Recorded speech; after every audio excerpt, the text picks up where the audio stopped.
तो I make sure कि मैं टाइमली अपने टाइम को प्रॉपरली मैनेज करूँ, टाइमली चीज़ें हों ताकि प्रॉब्लम्स कम से कम आए। हम प्रोक्रेस्टिनेट काफ़ी ज़्यादा चीज़ों को करते हैं जिसकी वजह से मसाइल बनते हैं।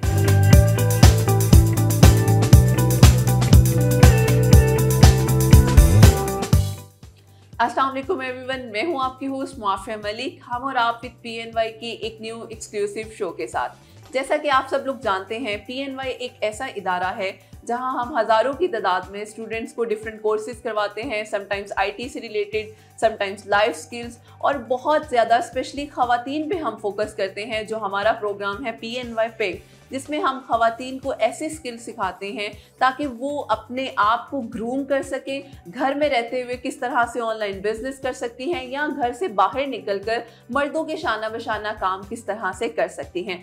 आज हमारे साथ जो गेस्ट मौजूद हैं, हम उनसे जानेंगे उनकी सक्सेस स्टोरी, किस तरह से उन्होंने अपनी लाइफ में बहुत सी हर्डल्स को देखते हुए अपनी लाइफ को सक्सेस की तरफ लेकर गई। एक बहुत ही यंग लेडी है, एंटरप्रेन्योर है, मैं उनका तारुफ करवाती चलूँ, मिस सहर तरन है। उसके साथ साथ उनके बिजनेस पाकिस्तान में और अमेरिका में भी हैं, और इसके साथ साथ में CEO हैं सेकंड पासपोर्ट वर्ल्ड की। तो मिस से हम जानेंगे कि किस तरह से उन्होंने अपना बिजनेस स्टार्ट किया, और उसके साथ साथ बहुत से लोगों को इसका आइडिया नहीं है, बहुत कम लोग हैं जिन्हें इसके बारे में पता है। तो हम इससे एक सक्सेस स्टोरी के साथ साथ जानेंगे कि किस तरह से काम करते हैं, और जो लोग इस चीज़ में आना चाह रहे हैं या अपने कोई भी काम इससे रिलेटेड करवाना चाह रहे हैं, वो किस प्रोसेस को फॉलो कर सकते हैं। तो हम इससे बात करते हैं। अस्सलाम वालेकुम मिस, कैसी हैं आप? कैसी हैं? अल्हम्दुलिल्लाह miss, thank you so much आपके वक्त के लिए। सबसे पहले तो मिस माशाल्लाह से आप जो CEO specially second passport world की, हमने देखा बहुत कम लोग हैं जो इस फील्ड में जाते हैं, और आपकी फील्ड में specially you are the only one जो इस फील्ड में रहते हुए अपने आप को इतना अच्छा परफॉर्म कर रही है। हर चीज़ को बैलेंस लेकर चलना, और पाकिस्तान के साथ साथ आपके अमेरिका में भी बिजनेस है। तो ये सब करना आपके लिए मुश्किल नहीं है? कि बीइंग अ फीमेल हमारे लिए सुना जाता है बहुत मुश्किल है ये काम। एक्चुअली आई वुड से कि मुश्किल तो हर काम भी होता है, आसान वो तब होता है जब आप उसे करना चाहते हैं, करने का इरादा करके स्टार्ट कर लें, तो आसानी अल्लाह मियाँ पैदा कर देते हैं आपके लिए। मेरा जो काम है ये इट इज़ क्वाइट डिफरेंट। इस फील्ड में कोई और औरत नहीं है। जो बाकी 2-3 कंपनीज हैं वो काफ़ी बड़े जाइंट्स हैं, और वो किसी और की जगह बनने भी नहीं देते। पहले भी शायद मैंने जिक्र किया हो कि वो मर्दों की नहीं बनने देते, तो औरत की तो बहुत दूर की बात है। तो जब मैंने अपनी कंपनी स्टार्ट की तो बहुत से लोग उन्होंने मुझे अप्रोच किया, बहुत बड़ी बड़ी कंपनीज ने, कि हमने बड़ी रिसर्च की आप पे, एंड हमें पता चला कि पहले हमें ये था कि शायद फ्रंट पे ये खातून है, पीछे कोई मर्द है या हस्बैंड है जो सपोर्ट कर रहे हैं, बट वी फिगर्ड आउट सारा पता करके कि नहीं, आप तो ये खुद कर रही हैं। तो they were also amazed and they were like, हम आपकी कंपनी बाय आउट करना चाहते हैं, आप हमारी कंपनी के नाम से कर लें, या हमारी कंपनी के नाम के आगे एक्सप्रेस लगा के तो कर लें। तो आई टोल्ड देम नहीं, मैं तो सोच रही थी कि मैं आप काफ़ी अच्छा परफॉर्म करे, मैं आपको हायर कर लूँ।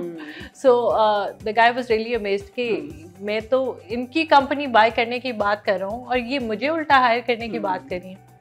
So that is the thing कि आप जब कोई भी काम स्टार्ट करते हैं, अल्लाह मियाँ इज़्ज़त देता है आपको हिम्मत देता है उसको करने की, और जिसका जहाँ से रिस्क लिखा हो उसके लिए वो ये एक बिल्कुल रास्ता बन जाता है। तो इसमें मेनली हमारा काम ये है कि हम सिटीजनशिप और रेजिडेंसी थ्रू इन्वेस्टमेंट प्रोवाइड करते हैं। वो लोग जो वो बिज़नेस कम्युनिटी के लोग, वो वैसे हमारी सोसाइटी के लोग जो कि चाहते हैं कि वो दूसरे मुल्क की शरीयत से फ़ायदा उठा सकें, ग्लोबल मोबिलिटी से फ़ायदा उठा सकें, क्योंकि आपको पता है दुनिया में एक ग्लोबल विलेज बन के रह गई है। तो वीज़ाज़ के इश्यूज़ ना हो, हैसल फ्री ट्रैवल हो उनके लिए, बच्चों की एजुकेशन और हेल्थ केयर को लेके कोई इश्यूज़ ना हो। पोस्ट कोविड किसी को नहीं पता कि आपकी बॉडी के साथ क्या हुआ और उसके बाद किस किस्म के प्रॉब्लम्स आपको फेस करने पड़ेंगे। तो दो हमारी हुकूमतें कोशिश करती हैं, लेकिन फिर भी जिस लेवल पे एक डेवलप्ड कंट्री का मेडिकल केयर आपको मिलती है उस लेवल पे नहीं है। और जब कोविड आया था तब तो बहुत ही ज़्यादा केओस की सिचुएशन थी। तो इस तरह से आपको ना सिर्फ मेडिकल केयर काफ़ी अच्छी मिल जाती है। हमारे एक स्टोरी मैं कोट करूँगी, एक हमारे क्लाइंट हैं, जज भी रह चुके हुए हैं वो।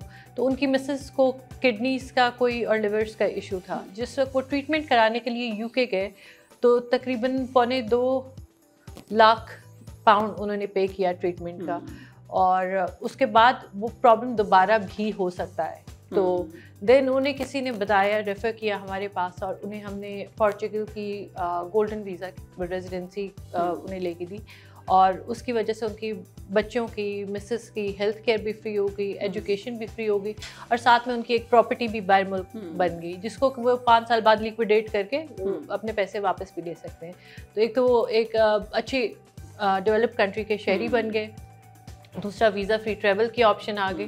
तो अब अगर उनकी मिसेस खुदा न खास्ता दोबारा कभी उन्हें ऐसी सिचुएशन से गुजरना पड़ता है तो दे नो कि उनका ट्रीटमेंट बिल्कुल ही फ्री ऑफ कॉस्ट है। तो उतनी कॉस्ट तो बार बार बेयर करना, और बहुत से ऐसे हेल्थ रिलेटेड मसाइल भी होते हैं और बिजनेस रिलेटेड मसाइल भी होते हैं कि जिस वक्त आप अगर एक जगह पे स्टक हो जाएं या वीज़ाज़ के आपके लिए इश्यूज़ बन जाएं तो आपके हाथ बंद से जाते हैं, आपको समझ नहीं आती कि फिर क्या करें, चाहे आपके पास जितना भी पैसा हो। तो ये उन लोगों के लिए सॉल्यूशंस हैं। ज़बरदस्त। तो बस ये प्रोसीड, अगर एक नॉर्मल शहरी आपको अप्रोच करना चाहता है या इस प्रोसेस को प्रोसीड करना चाहता है तो बेसिक क्या क्राइटेरिया है या क्या चीज़ें हैं, क्योंकि एक आम शहरी को इसके इतना नो हाउ नहीं है। तो हम चाहते हैं कि थोड़ा सा आप उनका क्राइटेरिया और एक एजेंडा हमारे साथ शेयर करें जो लोग सुन रहे हैं और वो लोग करना चाहते हैं वीज़ा अप्लाई या रेजिडेंट, जिस तरह से आपने बताया। अच्छा, इसमें ये होता है कि आपका पहले तो बैकग्राउंड चेक क्लियर होना चाहिए। आप यहाँ के पाकिस्तान में रहते हैं या पाकिस्तान से बाहर किसी मुल्क में रहते हैं, वहाँ की पुलिस से आपको पुलिस करेक्टर सर्टिफिकेट मिल जाए। अब तो सिंक्रोनाइज कर दिया उन्होंने सिस्टम, तो ये नहीं है कि आपने गुजरांवाला में कोई क्राइम कमिट किया है तो सियालकोट से आप करेक्टर सर्टिफिकेट निकलवा के दे दें। सारा सिस्टम सिंक्रोनाइज हो गया। तो जिसकी वजह से आपको एक तो पुलिस की क्लियरेंस बहुत ज़रूरी है, दूसरा उसके अलावा आपके कुछ मेडिकल टेस्ट होते हैं जैसे कि हेपेटाइटिस का, आपका HIV का, आपके ब्लड टेस्ट होते हैं, यूरिन टेस्ट होते हैं, और उसके अलावा जो है आप टैक्स पेयर होना ज़रूरी है। आपके टैक्स रिटर्न्स, 6 महीने की बैंक स्टेटमेंट, आपके बिजनेस प्रोफाइल अगर आपका कारोबार है, अगर आप अपनी कोई प्रॉपर्टी सेल कर रहे हैं तो आपके पास सोर्स ऑफ फंड क्या है जहाँ से आप अपनी सिटीजनशिप के लिए अप्लाई कर रहे हैं, क्योंकि ये तकरीबन अराउंड, मैं कहती हूँ अगर हम इसको पाकिस्तानी रुपीस में कन्वर्ट करें तो 5 से 6 करोड़ की लागत से आपकी फैमिली को सिटीजनशिप, पूरी फैमिली को मिल जाती है। तो अब वो 5 से 6 करोड़ रुपया आपके पास कहाँ से आया, आपने क्या अपना आया, कोई घर बेचा, कोई प्लाजा बेचा, कोई जॉब करते रहे आप, या तो वो सोर्स ऑफ फंड आपके पास जो भी है उसको लेके आपके पास क्लैरिफिकेशन होनी चाहिए। तो ये बेसिक चीज़ें हैं जो कि हमें चाहिए ही चाहिए, चाहे आपका किसी एक मुल्क का भी कभी वीज़ा ना लगा हो, that is not really an issue. Okay, that's great. मतलब ये बड़ा एक इम्पॉर्टेंट फैक्टर है, जो लोग अप्रोच करना चाहते हैं वो एक अच्छे तरीके से इसको कर सकते हैं।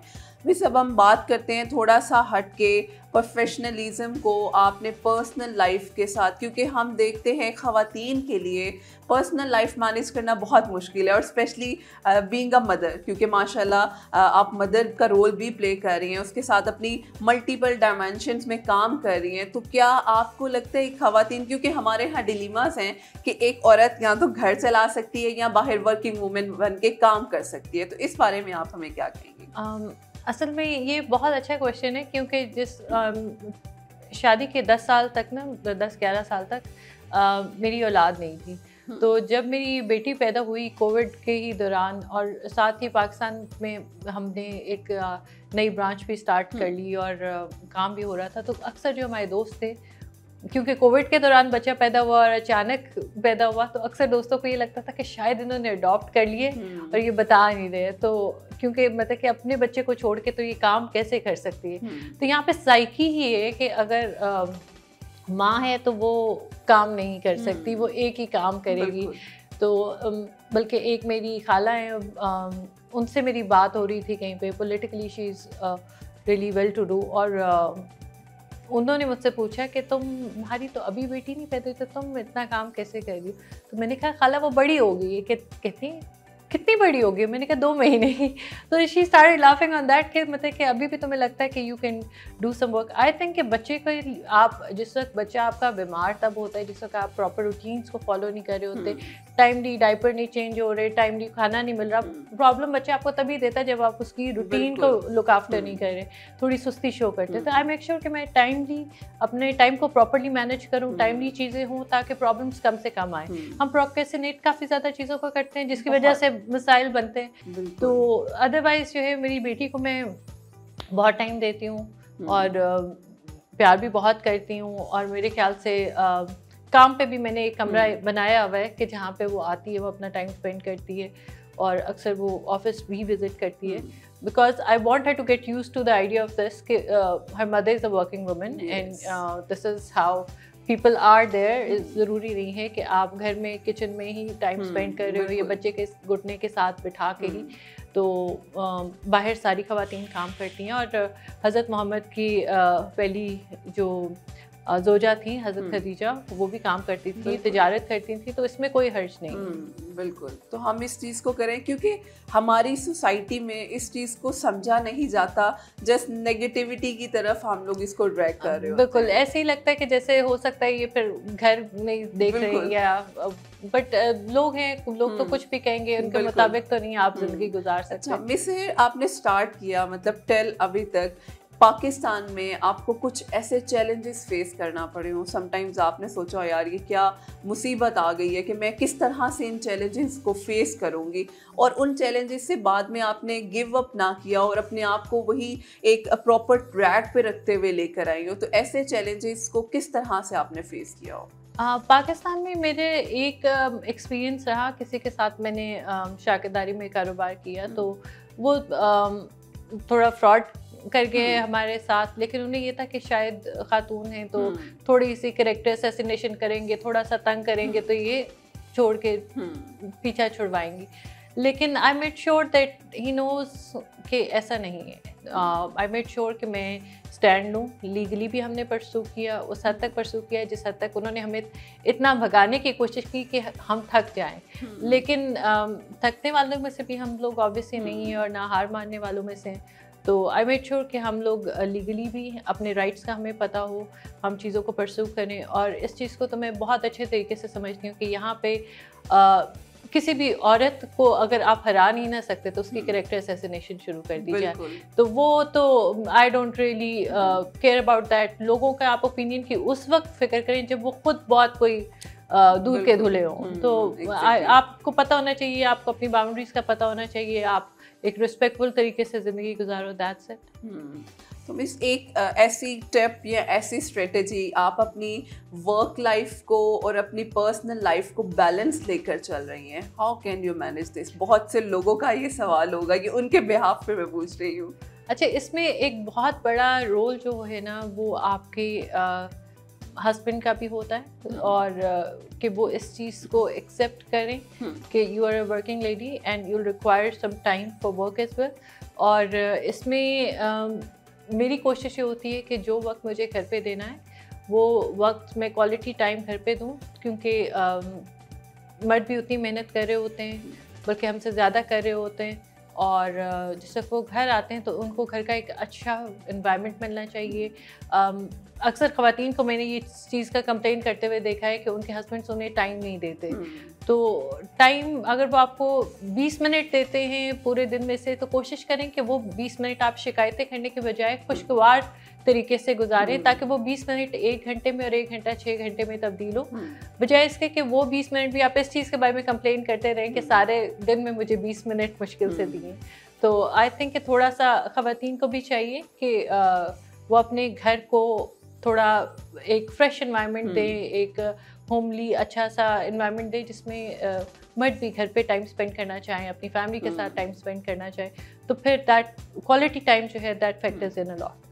और मेरा ख्याल है इन सब सिस्टम में जैसे आपने बताया कि आपके स्पाउस कितने सपोर्टिव हैं, कि आपकी फैमिली का एक बैलेंस होना बहुत ज़्यादा ज़रूरी है। तो मेरा ख्याल है बहुत सी ख़वातीन जो अपने आप को कुछ लेकर या कुछ करना चाहती हैं, उन्हें इनिशिएटिव लेना बहुत ज़रूरी है। इनिशिएटिव लेना, और दूसरी बात ये कि आप सबसे पहले अपने हस्बैंड को कॉन्फिडेंस में लें। अगर आपके हस्बैंड आपसे सेटिस्फाइड हैं and he has that kind of confidence in you, तो फिर बाकी चीज़ें कोई भी बंदा आपके लिए कोई इश्यूज क्रिएट नहीं कर सकता। तो मेरे ख्याल से सबसे ज़्यादा जो मुझे सपोर्ट हासिल है वो मुझे अपने घर से हासिल है। अगर मैं घर कॉल करके इन्फॉर्म कर देती हूँ कि मुझे इस वक्त कोई मीटिंग है या मुझे देर हो जाएगी थोड़ी, तो my husband understands and he make sure कि मेरे साथ कोई ड्राइवर, कोई ऐसा बंदा है जिसकी प्रेजेंस पे ही मेक श्योर कि मैं सेफ हूँ। बस इस चीज़ का वो ख्याल रख। लास्ट में कोई मैसेज जो आप स्पेशली ख़वातीन को कोट करना चाहें कि जो अपनी लाइफ में करना चाहती हैं लेकिन डरती हैं अपने फियर्स को फेस करने में, और वो उनको लगता है शायद वो एक कदम बढ़ाएंगी वो और पीछे चली जाएंगी, तो उन ख़वातीन को आप क्या कहना चाहें? अच्छा, मेरे ख़वातीन के लिए मेरे ख्याल से सबसे ज़्यादा ज़रूरी जो है ना वो ये है कि अपनी ख्वाहिशात को काबू में रखना है। जब आपकी विश बोन जो होती है ना वो आपकी बैकबोन से स्ट्रांग हो जाती है ना, तो फिर ये होता है कि फिर आप हर किसी के आगे झुकने लगते हैं और आप हर चीज़ पे कॉम्प्रोमाइज़ करना शुरू हो जाते हैं। तो दैट इज़ वेरी इंपॉर्टेंट कि आपकी बैकबोन, आपकी गैरत जो है ना वो उसका आप उसको ज़्यादा इम्पोर्टेंस दें, अपनी ख्वाहिशात के गुलाम ना बन जाएं। देखें, जितने लाखों रुपए के आप ये लोनों के जोड़े और चीज़ें खरीदती हैं, बिल्कुल वो भी खरीदें, लेकिन अपना कारोबार या अपना कोई सेविंग साइड पे ज़रूर रखें, कुछ ऐसी चीज़ ज़रूर रखें। खुदा न खास्ता किसी भी किस्म के हालात का सामना करना पड़ सकता है, तो कोशिश करें कि अपने लिए कुछ सेविंग ज़रूर करके रखें। अगर 100 रुपये आए तो 25 रुपये बचा लें, बाकी 75 चाहे आप उड़ाएं चाहे आप अपने अखराजात पे लगाएं, 25 ज़रूर बचा लें। ज़बरदस्त। और ये बहुत अच्छा एक मैसेज है, हम अपनी लाइफ को एक अच्छे तरीके से और एक बैलेंस वे में लेकर चल सकते हैं। Thank you so much miss आपके वक्त के लिए, and thank you so much all of you. आप लोगों को बहुत कुछ इन सेशंस में सीखने को मिलता है। ऑब्वियसली मैं खुद बहुत कुछ सीखती हूँ और मैं उम्मीद करती हूँ हमारे ऑडियंस भी बहुत कुछ सीख रहे होंगे हमारे इस सेशन से। हमें इजाज़त दीजिए, इंशाल्लाह फिर हाजिर होंगे। अल्लाह हाफ़िज़।